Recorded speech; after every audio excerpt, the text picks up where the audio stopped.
بلکہ اس کی وجہ یہ تھی کہ وہ شخصی اقتدار کے طالب تھے۔ جن لوگوں نے اس کام میں ان کی مدد کی تھی وہ جنرل یحییٰ کے مطمع نظر سے پوری طرح آگاہ تھے۔ جنرل یحییٰ نے حالات کی خرابی کے دوران ایک جانب شیخ مجیب الرحمن اور دوسری جانب ذوالفقار علی بھٹو سے مذاکرات کیے، اگرچہ انہوں نے کبھی ان سیاسی مذاکرات کو ناکام قرار نہیں دیا۔ اس کے باوجود جب وہ 25 مارچ 1971 کی شام ڈھاکہ سے روانہ ہوئے تو اپنے پیچھے یہ ہدایت چھوڑ گئے کہ ان کے کراچی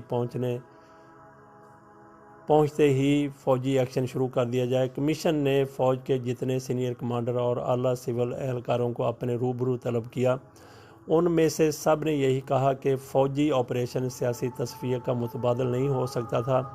ان کے بقول فوجی آپریشن کے چند ہفتے بعد حالات اتنے سازگار ہو گئے تھے کہ سیاسی تصفیہ کی طرف پیش قدمی کی جا سکتی تھی۔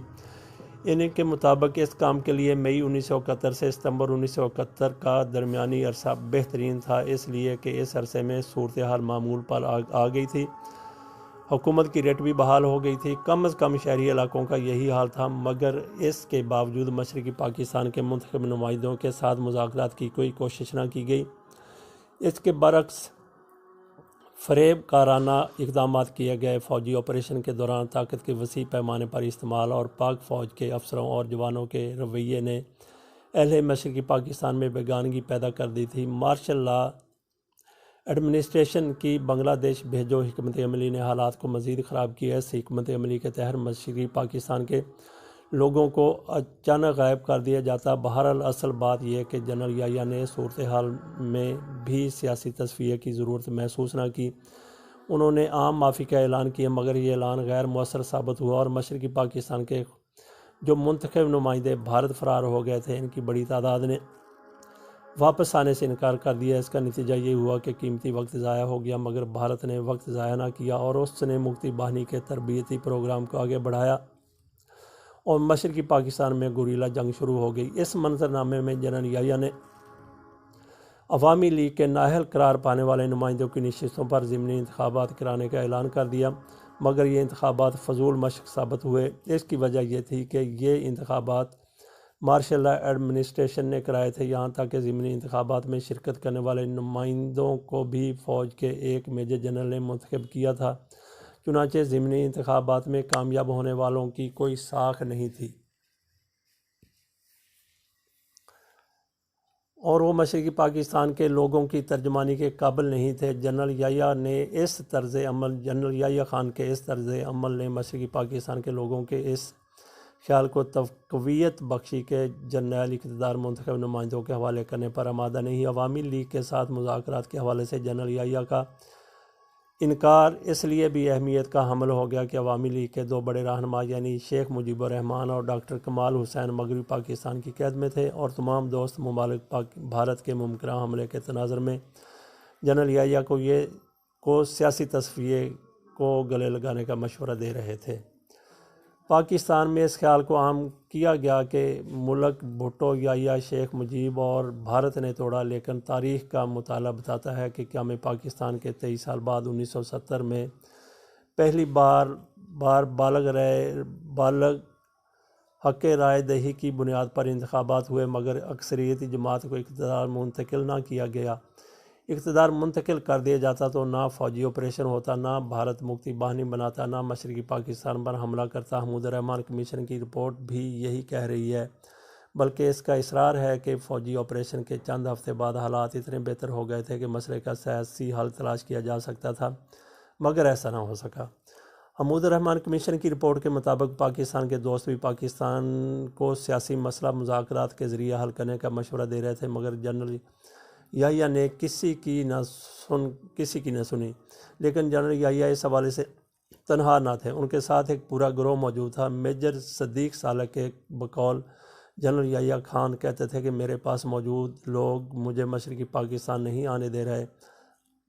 کمیشن رپورٹ بھی یہ کہہ رہی تھی کہ جن اعلیٰ فوجی اور سول اہلکاروں نے جنرل یحییٰ کے مارشل لا کی حمایت نہیں کی، انہیں معلوم تھا کہ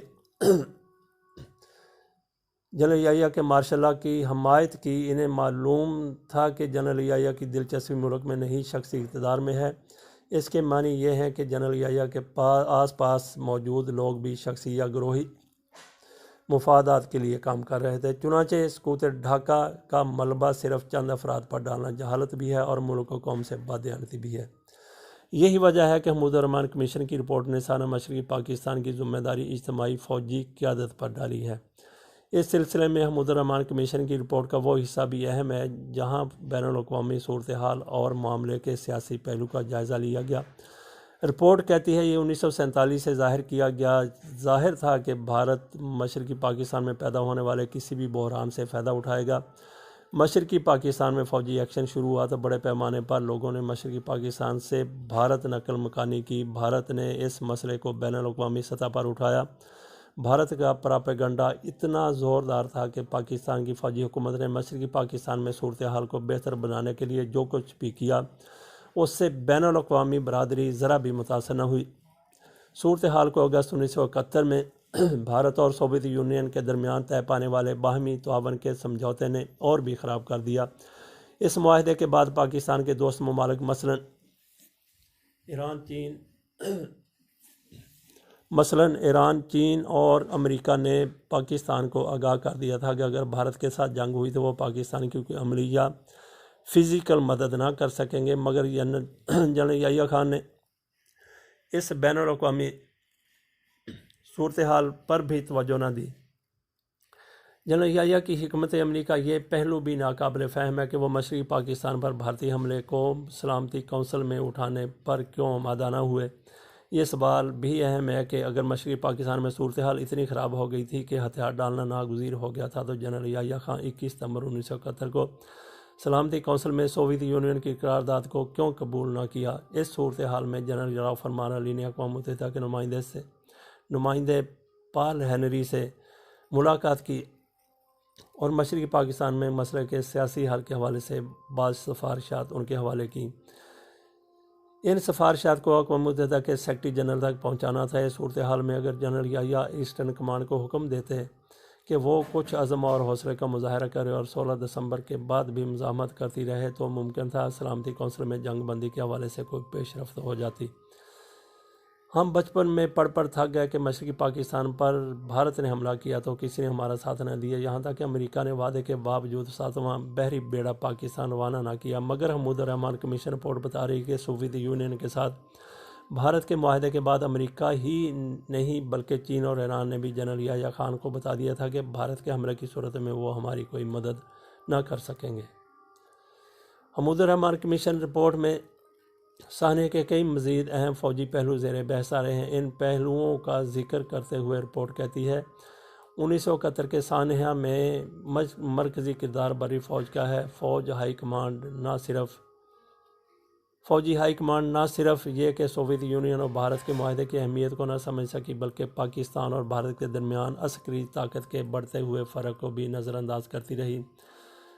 پاکستان کا روایتی دفاعی تصور یہ تھا کہ مشرقی پاکستان کا دفاع مغربی پاکستان سے کیا جائے گا، مگر جنرل نیازی نے کمیشن کے روبرو کہا کہ اگر ہم جنگ میں مغربی فرنٹ نہ کھولتے تو مشرقی پاکستان میں مکمل جنگ بندی نہ ہوتی۔ بہرحال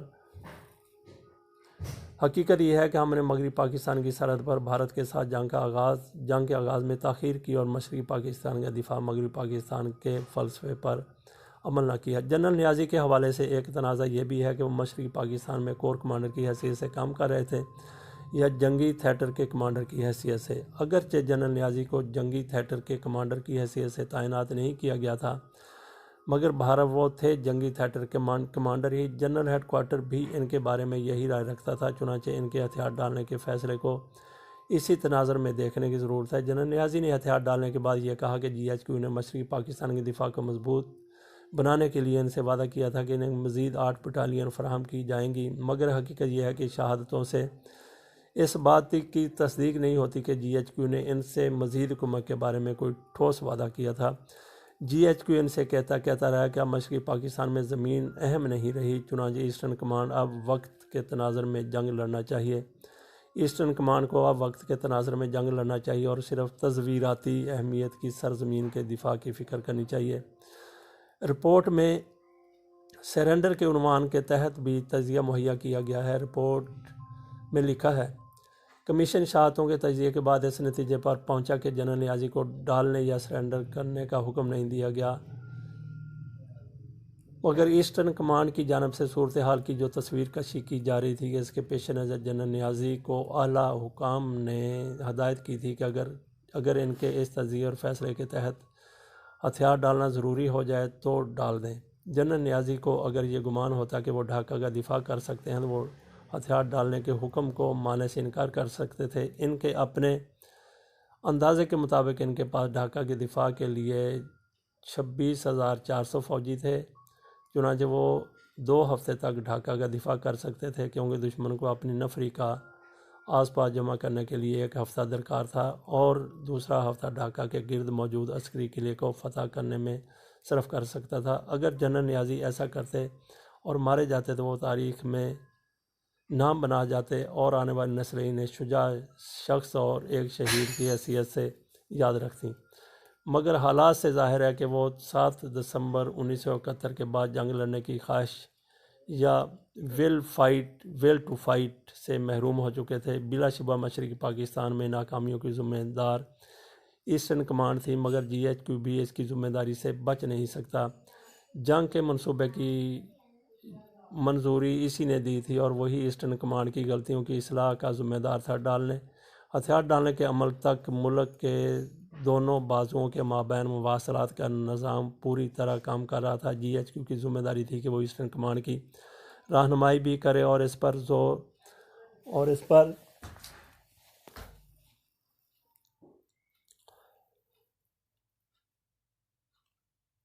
پر اثر انداز بھی ہو۔ ایسا کرنا اس لیے ناگزیر ہو گیا تھا کہ ایسٹرن کمانڈ اپنی ذمہ داری ادا نہیں کر رہی تھی، مگر جی ایچ کیو بھی اس سلسلے میں اپنی ذمہ داری ادا کرنے میں ناکام ہو گیا۔ کمانڈر ان چیف صورتحال سے لا تعلق رہے۔ حمود الرحمن کمیشن صرف حالات واقعات کا تجزیہ کر کے نہیں رہ گیا، بلکہ اس نے اپنی رپورٹ میں لکھا کہ مشرقی پاکستان کی علیحدگی کے ذمہ داروں کے خلاف مقدمہ چلنے چاہیے۔ حمود الرحمن کمیشن رپورٹ نے اس حوالے سے کہا، وہ بھی الفاظ ملاحظہ کیجیے: general Yahya Khan, general Abdul Hamid Khan, general Pirzada, general Gul Hassan, major general Umar اور میجر جنرل مٹھا پر اس الزام کے تحت کھلے عام پبلکلی مقدمہ چلنا چاہیے کہ انہوں نے فیلڈ مارشل جنرل ایوب سے اقتدار چھینا۔ اپنے مقصد کی تکمیل کے لیے انہوں نے 1970 کے انتخابات میں مختلف سیاسی جماعتوں پر دھمکیوں، ترغیب اور رشوت کے ذریعے اثر انداز ہونے کی کوشش کی۔ اس کا مقصد ایک جانب 1970 کے انتخابات میں خاص قسم کے نتائج حاصل کرنا تھا، دوسری جانب اس کا مقصد یہ تھا کہ انتخابات کے بعد کچھ سیاسی جماعتوں اور منتخب نمائندوں کو 3 مارچ 1971 کو ہونے والے قومی اسمبلی کے اجلاس میں شرکت سے روکا جائے۔ مزید برآں انہوں نے باہمی اتفاق رائے سے ایک ایسی صورتحال پیدا کر دی جو سول نافرمانی کی تحریک، عوامی لیگ کی مسلح بغاوت، بھارت کے سامنے ہتھیار ڈالنے اور بالآخر پاکستان کے ٹوٹ جانے پر منتج ہو۔ سانحہ مشرقی پاکستان کے حوالے سے ایک معروف بات یہ ہے کہ ذوالفقار علی بھٹو نے ادھر تم ادھر ہم کا نعرہ لگایا اور قومی اسمبلی کے اجلاس میں شرکت کے خواہش مندوں سے کہا کہ اگر تم اجلاس میں شرکت ہوئے تو تمہاری ٹانگیں توڑ دی جائیں گی۔ بلا شبہ بھٹو کا یہ بیان تاریخ کا حصہ ہے، مگر حمود الرحمن کمیشن رپورٹ کے مذکورہ بالا اقتباس سے ثابت ہو رہا ہے کہ بھٹو نے جو کچھ کہا 6 کے ٹولے کے کہنے پر کہا۔ اس کا مطلب یہ نہیں کہ بھٹو صاحب ملک توڑنے کے الزام سے بری ہو گئے، مگر اتنی بات عیاں ہو گئی کہ ادھر تم ادھر ہم کی پشت پر منہ بھٹو ہی کا تھا مگر زبان کسی اور کی تھی۔ ہماری قومی زندگی میں آئے دن اس بات کا ذکر ہوتا رہتا ہے کہ 1971 کے انتخابات آزادانہ بھی تھے اور منصفانہ بھی، مگر حمود الرحمن کمیشن کی رپورٹ ظاہر کر رہی ہے کہ ہر الیکشن کی طرح 1970 کے انتخابات بھی مینیجڈ تھے اور انتخابات کا جو نتیجہ نکلا 6 کا ٹولہ وہی نتیجہ نکالنا چاہتا تھا۔ حمود الرحمن کمیشن رپورٹ کہہ رہی ہے کہ مشرقی پاکستان میں جو صورتحال پیدا ہوئی وہ خود بخود پیدا نہیں ہوئی تھی بلکہ وہ پیدا کی گئی تھی۔ اس سے ہمیں 1990 کی دہائی کی ایک بار پھر یاد آ گئی۔ ہمیں یاد ہے کہ ملک کے معروف قانون دان ایس ایم ظفر نے غالباً لاہور میں کسی تقریب سے خطاب کرتے ہوئے کہا، شیخ مجیب الرحمن کے بدنام زمانہ شہ نکات الطاف گوہر کی تخلیق تھے۔ الطاف گوہر اس وقت زندہ تھے اور روزنامہ نوائے وقت میں کالم لکھ رہے تھے۔ انہوں نے اپنے کالم میں ایس ایم ظفر کے انکشاف کی تردید کی۔ اس کے جواب میں ایس ایم ظفر نے جو بیان دیا اس کا مطلب یہ تھا کہ آپ کہ آپ پاکی داماں کی حقائق کو زیادہ نہ بڑھائیں، ورنہ میرے پاس اپنی بات کو ثابت کرنے کی شاہدیں موجود ہیں۔ یہ تینوں چیزیں یعنی ایس ایم ظفر کا انکشاف، الطاف گوہر کی تردید اور ایس ایم ظفر کا بیان روزنامہ منابع وقت کی فائلوں میں موجود ہیں۔ الطاف گوہر تو مر گئے، خدا کا شکر ایس ایم ظفر حیات ہیں۔ کیا پاکستان سے محبت کرنے والا کوئی ایسا شخص موجود ہے جو ایس ایم ظفر سے ملے اور پوچھے کہ 6 نکات الطاف گوہر نے کب اور کس کے کہنے پر تخلیق کر کے شیخ مجیب کو دیے؟ آخر کب تک پاکستان کے دو لخت ہونے کی داستان جھوٹ، مکر، فریب اور پراپیگنڈا کی دھن میں کھوئی رہے گی، اور قوم کو کب معلوم ہو سکے گا پاکستان کو اصل میں کس نے توڑا؟ اتفاق سے حمود الرحمن کمیشن کی رپورٹ کے شائع شدہ حصوں سے اس سوال کا واضح جواب مہیا ہو رہا ہے۔ حمود الرحمن کمیشن نے اپنی رپورٹ میں لکھا کہ جن جرنیلوں نے ملک و قوم کو بے توقیر کیا ان پر مقدمہ چلنا چاہیے۔ اس سلسلے میں 6 جرنیلوں کے نام آ گیا، مزید کرداروں سے ملیے۔ حمود الرحمن کمیشن کی رپورٹ کے مطابق first corps number 1 corps commander lieutenant general Irshad Ahmad Khan پر فرائض سے مجرمانہ غفلت کا مقدمہ چلنا چاہیے تھا، اس لیے کہ انہوں نے شکر گڑھ تحصیل اور ضلع سیالکوٹ میں اتنی بری کارکردگی دکھائی کہ علاقے کے 500 گاؤں دشمن کے قبضے میں چلے گئے۔ اس نتیجے میں جنوب میں فوج کا حملہ خطرات سے دوچار ہو گیا۔ حمود الرحمن کمیشن رپورٹ میں کے مطابق میجر جنرل عباس زاہد بھی فرائض سے مجرمانہ غفلت کا مرتکب ہوئے، ان پر بھی مجرمانہ غفلت کا مقدمہ چلنا چاہیے، کیونکہ ان کی غفلت اور نااہلی سے ضلع سیالکوٹ کے علاقے پھلکیاں میں 98 گاؤں دشمن کے ہاتھ لگ گئے۔ اس سے مرالہ ہیڈ ورک بھی خطرے میں پڑ گیا، کیونکہ بھارتی افواج اس سے صرف 1500 میٹر کے فاصلے پر تھی۔ انہوں نے جی ایچ کیو کو بھی پھلکیاں کی صورتحال سے بے خبر رکھا۔ میجر جنرل بی ایم مصطفیٰ بھی مقدمے کے مستحق تھے، کیونکہ وہ راجستھان سیکٹر میں بھارت کی ایک پوزیشن پر قبضہ میں ناکام رہے۔ جنرل نیازی کا 15 الزامات کے تحت کورٹ مارشل ہونا چاہیے۔ میجر جنرل محمد جمشید پر بھی فرائض سے غفلت برتنے کا مقدمہ چلنا چاہیے تھا، کیونکہ انہوں نے ایک ایسے وقت میں دشمن کے سامنے ہتھیار ڈالے جب وہ دشمن کے ساتھ پنجہ آزمائی کر سکتے تھے۔ میجر جنرل رحیم 5 الزامات کے تحت مقدمے کے مستوجب ٹھہرے، وہ مختلف بیان بانی کے خوف سے بھاگ کھڑے ہوئے۔ بریگیڈیئر محمد اسلم نیازی 6 الزامات کے تحت ملزم قرار پائے۔ حمود الرحمن کمیشن نے اپنی رپورٹ میں کچھ انکوائریوں کی بھی تجویز دی۔ ان میں سے ایک انکوائری مشرقی پاکستان میں موجود نیشنل بینک سے 1 کروڑ 35 لاکھ روپے کی چوری تھی۔ اس سلسلے میں جن لوگوں کے خلاف انکوائری ہونی تھی ان میں بریگیڈیئر جہاں زیب ارباب جو لیفٹیننٹ جنرل کے عہدے سے ریٹائر ہوئے، لیفٹیننٹ کرنل مظفر علی زاہد، لیفٹیننٹ کرنل بشارت احمد، لیفٹیننٹ کرنل محمد تاج، لیفٹیننٹ کرنل محمد طفیل اور میجر مدد شاہ شامل تھے۔ ایک انکوائری بریگیڈیئر حیات اللہ کے خلاف بھی ہونی تھی۔ ان پر الزام تھا کہ انہوں نے مغربی پاکستان کے محاذ پر 11 اور 12 دسمبر 1971 کی رات کچھ خواتین کو اس وقت اپنے بنکر میں بلایا جب بھارتی گولے ہمارے فوجیوں پر گر رہے تھے۔ انکوائری کا تعلق پاک بحریہ کے کمانڈر گل سررین سے تھا۔ ان پر الزام تھا کہ وہ جنگ کے دوران محاذ سے ایک فرانسیسی جہاز کے ذریعے سنگاپور جا پہنچے، حالانکہ وہ پی ایس تیمور پر تعینات تھے اور انہیں کہیں بھی نہیں جانا چاہیے تھا۔ بدقسمتی سے کسی جرنیل پر مقدمہ چلا، نہ کسی کے خلاف کوئی انکوائری ہوئی۔ جنرل یحییٰ اور جنرل نیازی مرے تو انہیں فوجی اعزاز کے ساتھ دفن کیا گیا۔ حمود الرحمن کمیشن کی سفارشات کا بھی یہاں ذکر ضروری ہے۔ حمود الرحمن کمیشن نے ایک سفارش یہ کی تھی کہ تمام فوجی اہلکار اور اپنے اہل خانہ کے اثاثوں کے گوشوارے جمع کرائیں۔ اگر کسی مرحلے پر کسی افسر کے اثاثے اس کی جائز آمدنی سے زیادہ پائے جائیں تو ان کے خلاف فوری کارروائی کی جائے۔ ایک سفارش یہ تھی کہ اخلاقی تصورات اور اقدار پر کسی قسم کی سودے بازی نہ کی جائے۔ ایک سفارش یہ تھی کہ فوجی اہلکاروں کی ترقی کے سلسلے میں ان کی اہلیت کے ساتھ ساتھ ان کی اخلاقیات کو بھی معیار بنایا جائے۔ ایک سفارش میں کہا گیا کہ فوجی اہلکاروں کے نصاب میں مذہب، جمہوریت اور سیاسی اداروں کی تقریم کے تصورات کو جگہ دی جائے۔ مسلح افواج کی تمام تقریبات میں شراب پر پابندی لگا دی جائے۔ مسلح افواج میں جنسی بے راہ روی اور کرپشن کی مختلف صورتوں کا سدباب کیا جائے۔ بدقسمتی سے ان میں سے کسی ایک سفارش پر بھی عمل نہ ہو سکا۔ ضیاء الحق کے دور میں فوج کے اندر شراب پر پابندی لگی، مگر جنرل درانی نے اپنی کتاب اسپائی کرونیکلز میں لکھا کہ آج بھی فوج میں شراب چل رہی ہے۔ اس سلسلے میں انہوں نے 1-2 واقعات کا ذکر کیا ہے۔ لوگ حیرت اور معصومیت سے پوچھتے ہیں پاکستان کیسے ٹوٹا۔ آپ کو مضمون پڑھ کر کے کافی حد تک اندازہ ہو گیا ہوگا کہ پاکستان کیسے ٹوٹا۔ جو پاکستان بچ گیا ہے، اللہ تعالیٰ اس پاکستان کی حفاظت فرمائے۔